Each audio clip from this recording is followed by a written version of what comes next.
বাড়িতে কাঁচা আলু আর ধনেপাতা থাকলে এত সুন্দর কুরকুরে পকোড়া তৈরি হয়ে যাবে, তাও আবার বেসন ছাড়া, তাও আবার নিরামিষ। নিরামিষ দিনে আমরা ভাবি কি খাই, তখন এই রেসিপিটা আপনারা বাড়িতে তৈরি করে নিতে পারেন। নমস্কার দর্শক বন্ধুরা, আজকে আবার একটা নতুন ভিডিও নিয়ে চলে এসেছি। আজকে একটু অন্য ধরনের ভিডিও নিয়ে এসেছি। কীভাবে পকোড়াটা বানাবেন দেখাই তাহলে। এখানে নিয়েছি ধনেপাতা, কাঁচা আলু আর 3টে কাঁচা লঙ্কা। চলুন ধনেপাতাটা কেটে নিই। ধনেপাতাটা আগে দিয়ে আমি ধুয়ে রেখেছিলাম। এবারে গোড়ার অংশটা ফেলে দিয়ে কুচি কুচি করে কেটে নেবো। মানে বেশি কুচি করতে হবে না, মিডিয়াম সাইজে কাটলেই হলো। এদিকে আমি কেটে নিচ্ছি। এদিকে ধনেপাতাটা কাটা হয়ে গেছে, একটা প্লেটে আমি একেবারে তুলে নেব। ধনেপাতা কাটা হয়ে গেছে, কাঁচা লঙ্কাগুলো কুচি কুচি করে কেটে নেব। ওই ধনেপাতা যে প্লেটে রেখেছি সেই প্লেটেই কাঁচা লঙ্কাটা রেখে দিলাম। আর একটা বাটি নিয়েছি, বাটির মধ্যে একটা ব্লেন্ডার নিয়েছি।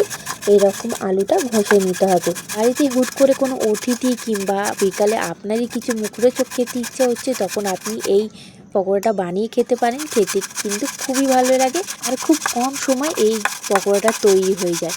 তো এখানে আলুটা আমি ঘষে নিয়েছি। এবার আলুর মধ্যে জল দিয়ে আমি ভালো করে ধুয়ে নেবো। আমি এখানে আলুটা দুবার ধুয়ে নিয়েছিলাম। এবারে দেখুন আলুর জলটা একটু পরিষ্কার হয়ে গেছে। এবারে আলুটা আমি তুলে নিয়ে জলটা ভালো করে ছেঁকে নেবো। ওই যে ধনেপাতা যে প্লেটে রেখেছি সেই প্লেটেই রেখে দিলাম। সেমভাবে সব আলু তুলে নিয়েছি আমি। এবারে দিয়ে দিলাম স্বাদ অনুসারে নুন, হাফ চামচ হলুদ গুঁড়ো, হাফ চামচ লঙ্কার গুঁড়ো, হাফ চামচ ধনে গুঁড়ো, হাফ চামচ গোলকি গুঁড়ো দিয়ে দিলাম 3 চামচের মতন কর্নফ্লাওয়ার। দিলে কুরকুরো হবে, তাই দিলাম। এবার ভালো করে আমি এগুলো মাখিয়ে নেব। এখনও আর একটা জিনিস অ্যাড করব, এটা মাখানো হয়ে যাক তারপরে অ্যাড করব।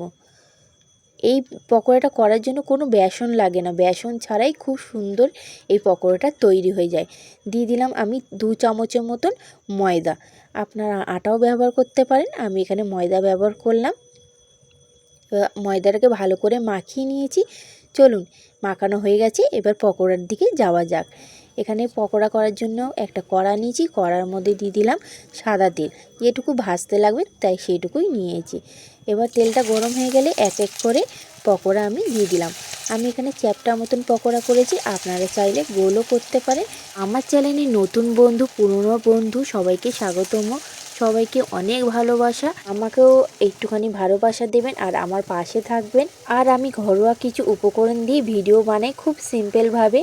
যদি এই ভিডিওটা আপনার ভালো লেগে থাকে আমার চ্যানেলে গিয়ে একটু দেখতে পারেন আগের ভিডিও। আর এইদিকে দেখুন কথা বলতে বলতে এক সাইডটা ভাজা হয়ে গেছে, এক সাইডটা আমি আবারও উল্টিয়ে দিলাম। দেখুন উল্টে পাল্টে আমি মিডিয়াম আঁচে ভেজে নিয়েছি। এবার এক এক করে তুলে নেব। এদিকে তোলা হয়ে গেছে, আবারও কিছুটা ব্যাটার ছিল সেটা আমি দিয়ে দিলাম। সেমভাবে মিডিয়াম আঁচে এগুলো ভেজে নিতে হবে। ভিডিওটা পুরো দেখার জন্য আপনাদের কাছে একটু অনুরোধ রইল।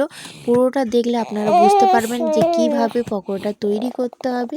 আমার ভিডিও যদি আপনাদের কাছে তাড়াতাড়ি পৌঁছাতে যান তাহলে চ্যানেলটাকে একটু সাবস্ক্রাইব করে দেন। এদিকে এক সাইডটা হয়ে গেছে, আমি উল্টিয়ে নিচ্ছি।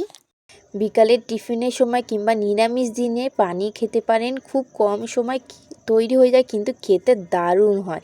এদিকে দেখুন পকোড়াটা হয়ে গেছে, আমি তুলে নিচ্ছি এক এক করে। তেলটা একটু ছাকিয়ে তুলে নিচ্ছি। এদিকে রেডি হয়ে গেছে ধনেপাতা আলু পকোড়া। খেতে কিন্তু দারুণ হয়েছিল, আর আওয়াজটা শুনতে পাচ্ছেন কত কুরকুরে। আপনি 15 মিনিট পরেও যদি খান সেরকম কুরকুরেই থাকবে।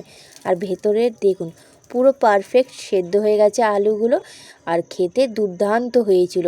আপনারাও অবশ্যই একবার বাড়িতে এভাবে বানিয়ে দেখবেন। ভিডিওটা যদি ভালো লেগে থাকে লাইক কমেন্ট করে দেবেন। অনেক অনেক ধন্যবাদ ভিডিওটা পুরো দেখার জন্য।